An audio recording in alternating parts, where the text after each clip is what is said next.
There comes a moment, often quiet, often unexpected, when a man looks back at his life and begins to question everything he thought he understood about love.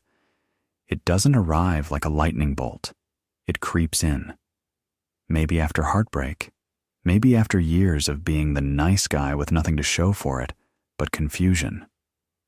It's the slow, dawning realization that something's off, that the rules he followed don't seem to work, that love, as he was taught, seems less like truth and more like a beautifully marketed deception. What if love, at least the version handed down by culture, by media, by fairy tales, isn't what it claims to be? What if it's not sacred? What if it's not even personal? Long before the age of dating apps and romance novels, one man dared to peer into this uncomfortable abyss, a man whose insights still burn with disturbing clarity, Arthur Schopenhauer. To most, love is still wrapped in fantasy, but Schopenhauer stripped it bare. For him, love was not a meeting of souls, not a poetic union, not the universe whispering in your ear. It was a biological mechanism, an evolutionary compulsion dressed up in roses and vows. And that, right there, is where most people flinch. Because if love isn't the transcendent experience we hoped for, then what is it? To Schopenhauer, it was nothing more than nature's bait, a carefully designed illusion to ensure reproduction. He saw humans not as free lovers, but as pawns moved by an unseen force, driven to connect, to pursue, to suffer, not for happiness, but for genetic continuity. Think about that for a second. The butterflies, the infatuation, the irresistible pull toward one specific person. It's not divine. It's data. It's instinct calculating. Is this person fertile, healthy, physically symmetric, a good candidate for offspring? It feels profound, but it's really primal. And while men are scanning for beauty and youth, often without realizing it, women are scanning too, but differently. Their unconscious algorithm runs on protection, provision, and perceived power. In evolutionary terms, the female mind is asking, will this man improve my survival odds? Can he protect me and what we might create together? It's not a moral evaluation. It's a survival filter. That's why love, Schopenhauer argued, is the most deceptive force in a man's life. It disguises itself as joy, as destiny, as spiritual fulfillment, but underneath, it is often manipulation by biology. A drive that pushes men to invest their time, energy, and soul in pursuit of something that may never have been about them at all. And here's where the real tragedy lies. So many men hand over their purpose, their strength, their vision for the illusion of love. They romanticize sacrifice. They trade their edge for approval. And when it ends, they don't just feel abandoned, they feel hollowed out. This is not accidental. It's the system doing exactly what it's meant to do. Because women, biologically speaking, are not selecting partners based on fairness or emotional equity. They are drawn toward advantage, toward strength, toward the best available genetic and social option. That's not cold. That's not wrong. That's nature. Yet culture continues to lie to men, telling them that devotion wins hearts, that kindness guarantees loyalty, that being available makes you desirable. But biology often has a different rule book. A man who gives everything too easily is seen as already conquered. A man who orbits, who pleads, who waits in emotional servitude becomes invisible. Meanwhile, the man who stands still, who radiates purpose, who offers nothing he doesn't choose to, draws attention like gravity. Not because he plays games, but because he isn't playing at all. And this isn't speculation. It's visible everywhere. Look at the numbers behind modern dating.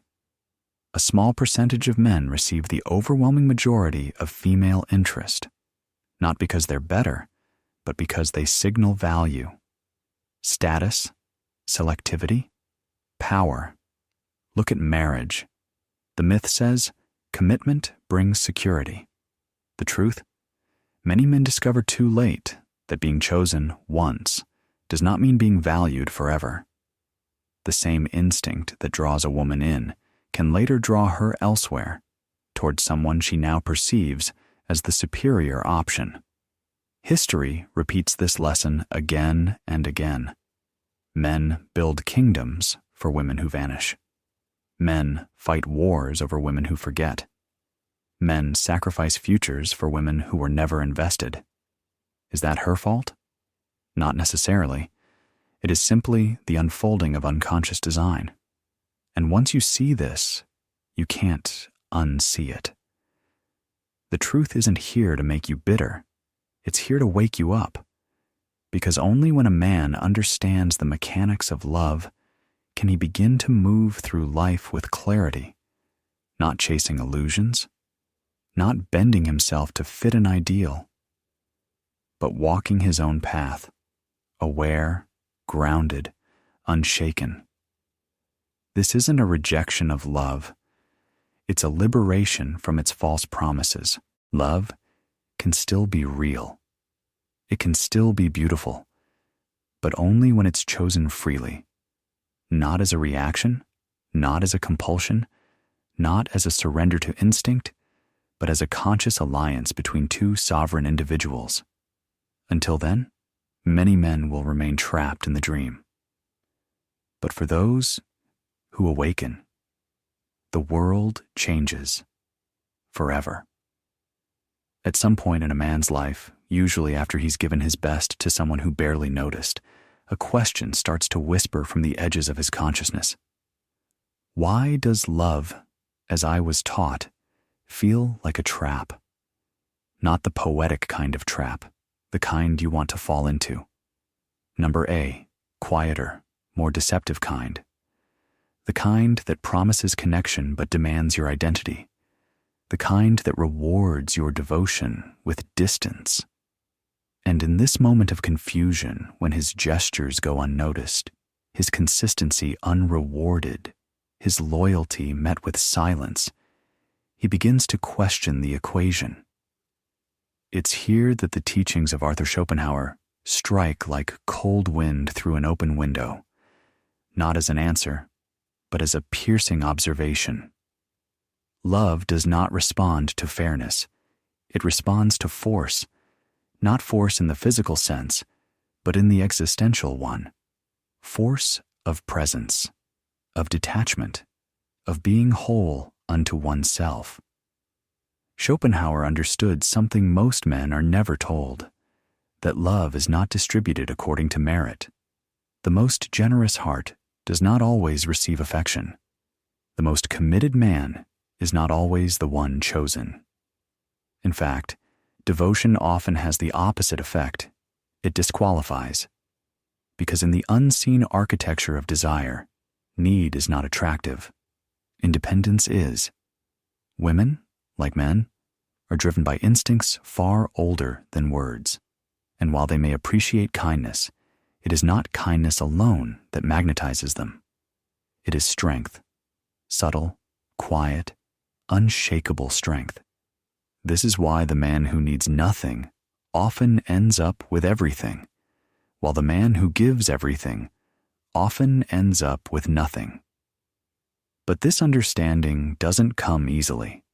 It comes through pain, through patterns, through watching interest fade precisely when you commit, through feeling distance grow the moment you become fully available. It feels like betrayal, but it's not. It's biology playing its script. The tragedy isn't that women lose interest when men become devoted. The tragedy is that most men never realize why. They mistake fading desire for their own failure. Was I not attentive enough? not patient enough, not romantic enough. But the problem is rarely what they did. It's the energy behind it. When a man sacrifices his selfhood to win someone's affection, he doesn't gain love, he loses gravity. He stops being an anchor and becomes a satellite. And somewhere deep in a woman's subconscious, this shift registers. If he is revolving around her, then he cannot be the center of his own life. And if he's not centered, how can he lead? How can he protect? How can he hold space? This is not about blame. It is about design. Schopenhauer did not accuse women of cruelty. He simply observed the patterns others were too afraid to name. He recognized that love, at its core, was a game of tension, a balance of want and restraint, of pursuit and retreat. And when that balance is lost, so is the desire. No one teaches men this. They are told to be soft, to be available, to make her his everything. And when he does, when he builds his world around her, they praise his devotion, until they lose interest in the very thing they encouraged. And here lies the paradox. A woman may ask for your heart, but she cannot respect you if you place it entirely in her hands. Because a man who needs her more than he needs his path will, in time, be seen as replaceable. That is the unspeakable truth. Most men won't say it out loud, but they've felt it. They've watched the flame die after they opened themselves fully. They've lived the confusion of giving everything and still being left behind. And what's worse, they internalize the failure. They become smaller. They apologize for being too much. They believe that love can be earned through greater sacrifice. But love, real love, cannot be negotiated. It is not a deal struck between unequal partners. It is a recognition of power, not a response to pleading. Once a man finds himself overextending, giving without reciprocation, proving without being asked, explaining his worth, he is no longer in love. He is in servitude, and no one desires a servant. Schopenhauer's warning was not an indictment. It was a call to clarity. If you do not understand the instinctive laws that govern attraction, you will forever be at their mercy. Because love, stripped of its stories, is a power dynamic. Not always consciously, not maliciously, but undeniably. And if you are not aware of where you stand within that dynamic, you will always be reacting instead of choosing. So the question becomes, not how do I win her heart, but am I living in such a way that love is drawn to me without neediness? The man who waits, hopes, adjusts, and apologizes, he loses. But the man who leads his life without looking over his shoulder, who doesn't seek permission to be himself, that man becomes rare. And in a world starving for grounded masculinity, rarity is irresistible. What follows next is not manipulation. It's mastery. Because once you see the game for what it is, you stop playing to win others. You begin playing to remember yourself. And that, more than charm, more than looks, more than effort, is what changes everything. You are playing a game, a complex, relentless game, with stakes higher than you realize. Yet no one handed you the rulebook. Instead, you were given a script. Be polite, be steady, be vulnerable, be open-hearted. Follow these steps faithfully, and maybe, just maybe, love will find its way to you. But what if that script is an illusion? Because the reality of this game, the game of modern love and attraction, is far more intricate, far less forgiving, and far less romantic than the tales you've been told. Let's begin where it all unfolds, the digital arena of dating today. A world made up of glowing screens and endless swipes, where faces are filtered, lives are curated, and moments are edited for maximum appeal. On the surface, it looks like opportunity for all, a great equalizer where everyone gets a fair shot. But scratch beneath that glossy veneer, and you find a harsher truth. Only a small elite, the top 10, 20% of men, draw the lion's share of attention. They possess what's perceived as value, status, charm, looks, influence. The vast majority? They scramble, hustling for fragments of interest, competing in a crowded field for crumbs that barely satisfy. You might tell yourself, this is just the nature of the internet. But it goes deeper, much deeper. What we see online is simply the reflection of an ancient pattern, etched into human nature long before screens and apps. Women, whether consciously aware or not, are not chasers. They are choosers. The power lies with them, and their choices shape the entire landscape of attraction. This is why the average man finds himself laboring harder and longer, messaging more, waiting endlessly, planning meticulously, spending generously, and yet still meeting with silence or disinterest, because he's acting from a place of scarcity, from a feeling of not being enough. And in this arena, operating from lack is a fatal flaw. Arthur Schopenhauer, writing over 2 centuries ago, saw this dynamic with striking clarity.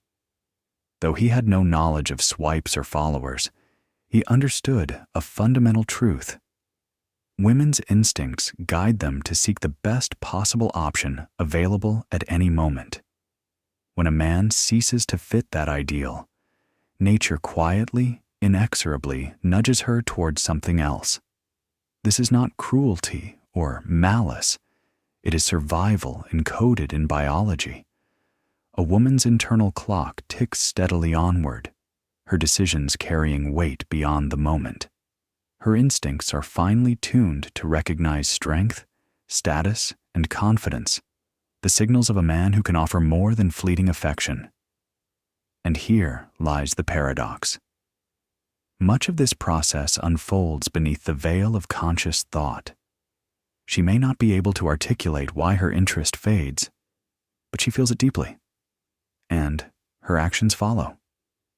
Meanwhile, society's prevailing message to men is quite different. Be sensitive, be vulnerable, be emotionally accessible, be the man who wears his heart on his sleeve. Yet who captures her desire? Rarely the man who yields, rarely the one who pleads or chases. Instead, it is the confident, emotionally guarded figure who remains steady and unshaken, who moves through the world without neediness, without flinching, without compromise. It may feel unjust. It may sting as bitter truth. But perhaps the wiser course is to see this not as a personal failure or a cruel twist of fate, but as a system you were never taught to understand, let alone to master. And mastery begins with awareness.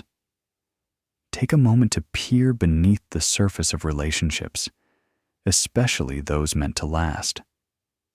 How many stories have you heard of men who sacrificed their ambitions, shelved their dreams, and compromised their mental well-being, all in the name of preserving a bond, only to have it unravel unexpectedly, leaving them adrift and bewildered?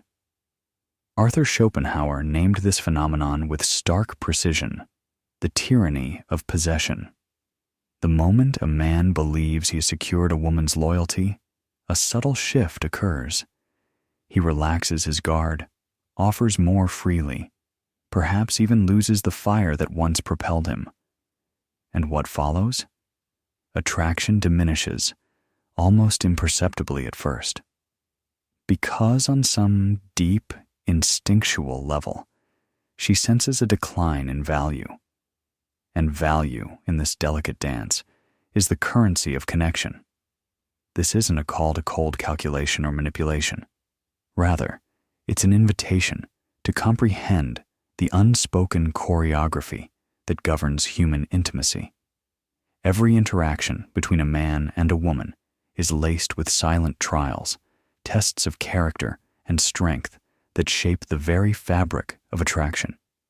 Consider the compliance test. Will you disrupt your life at her whim? Sacrifice your time just because she asks last minute? Then, the frame test. Can you hold firm when she challenges your boundaries, or do you bend like a reed in the wind? And the investment test.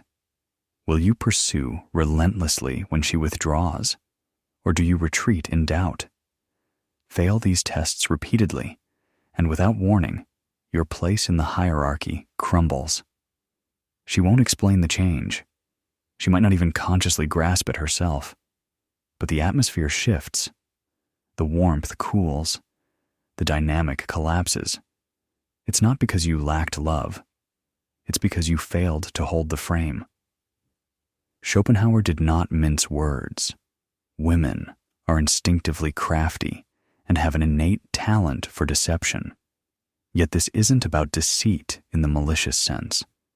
It's about the nuanced realm of emotional navigation, the art of reading unspoken signals, influencing without force, guiding interactions with subtlety and grace.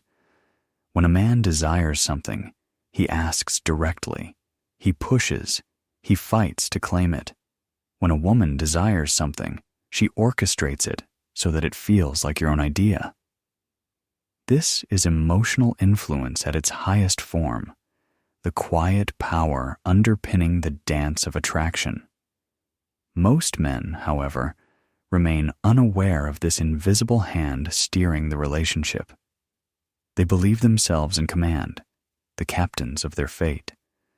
But from the first hello to the last dispute, many women are the silent conductors, using voice, gesture, and shifts in energy to navigate the course. Why? Because history offered women few avenues of direct power. Devoid of physical dominance or societal control, they mastered the subtler instruments of influence: perception, emotion, persuasion. This became their battleground, and mastery followed necessity. Today, in the era of social media, this mastery has intensified exponentially. Attention has become currency, likes, follows, messages, each a form of social capital. And where does that leave the average man? On the treadmill of validation, sending emojis, liking posts, commenting endlessly, waiting in hope for a flicker of recognition from someone who may not even know his name. Why does he do it? Because he's been sold a myth that perseverance, kindness, loyalty will eventually be rewarded with love. But that is not how this game is played. Schopenhauer foresaw this long before the age of Instagram or swipe culture.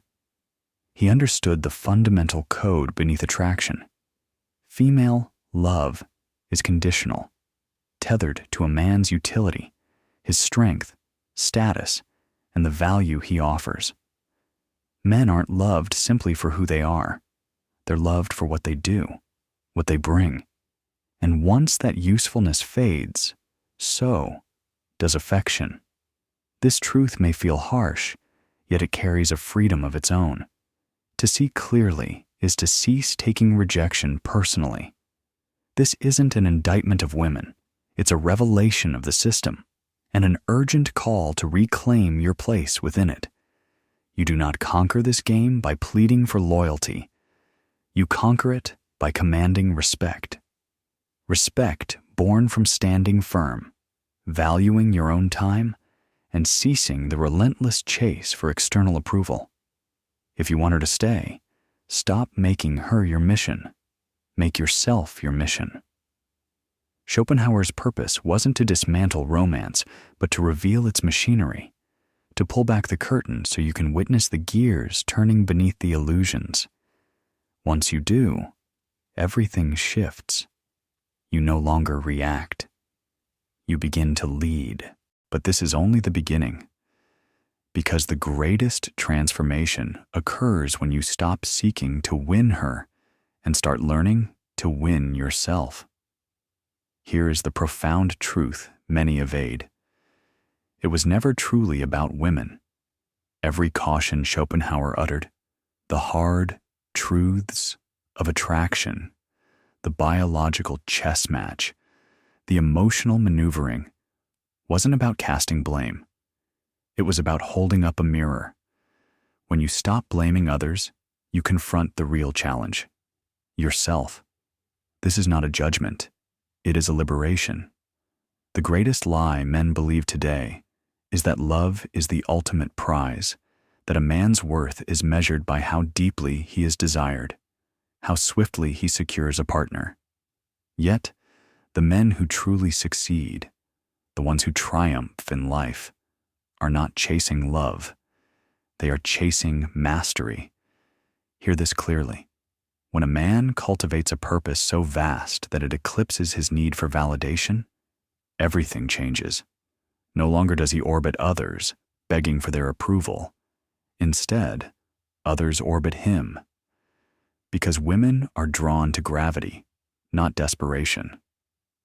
Schopenhauer wrote, "The happiness which we receive from ourselves is greater than that which we obtain from our surroundings."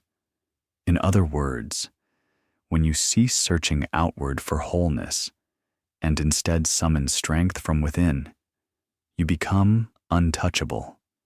This is the reset, the hard awakening. The moment you stop asking, "How do I make her want me?" and begin to ask, "How do I become a man I respect?" Freedom lies here. Freedom from a game stacked against you. Freedom found by building a life that needs no external approval. There are 3 pillars. None are easy, but all are indispensable. First, economic sovereignty. Money is not merely survival, it is liberation. Schopenhauer recognized money as human happiness in the abstract. It grants choice, space, and power.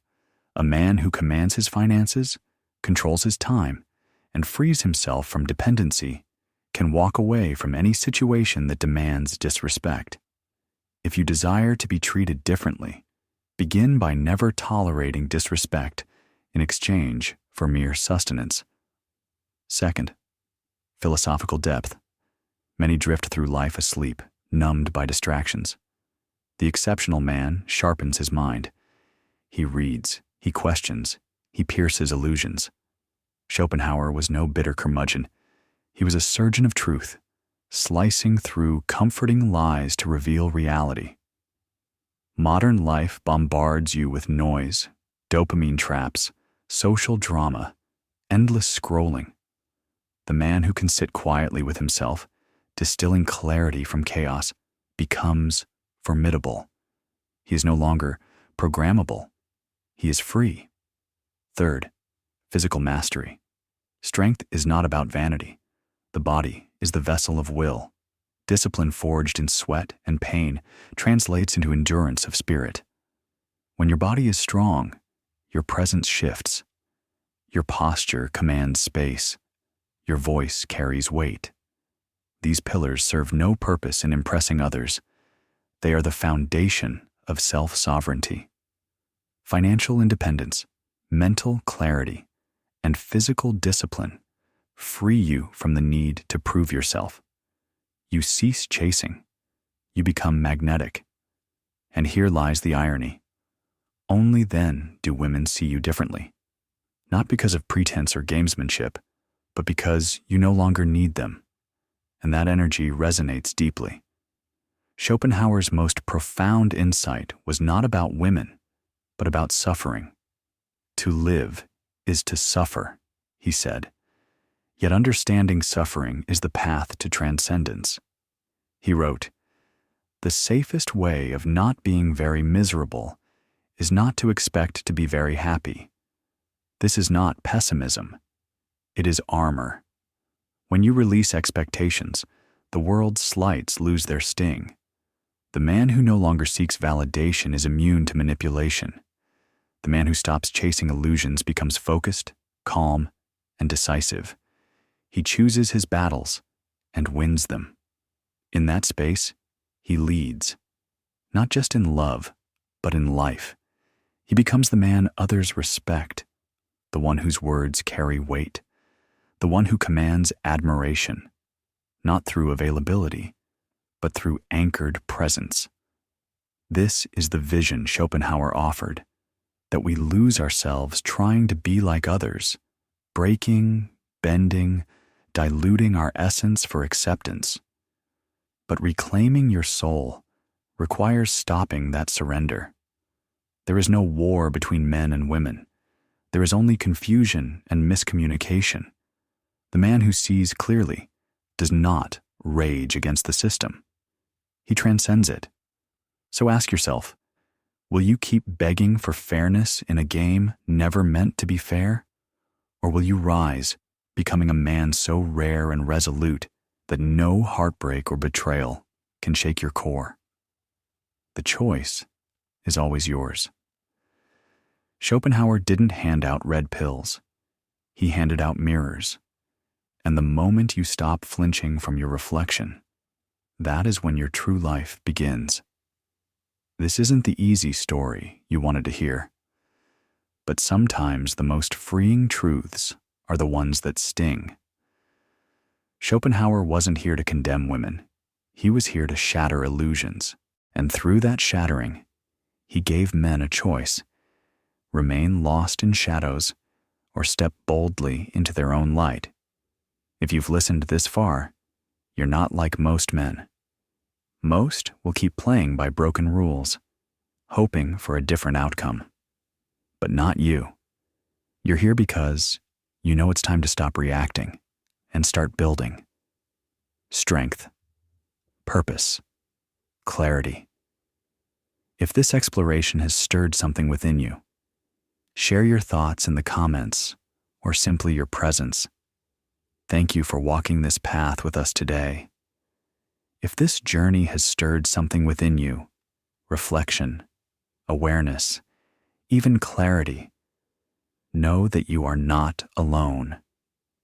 Until next time, take care of your energy and honor your intuition.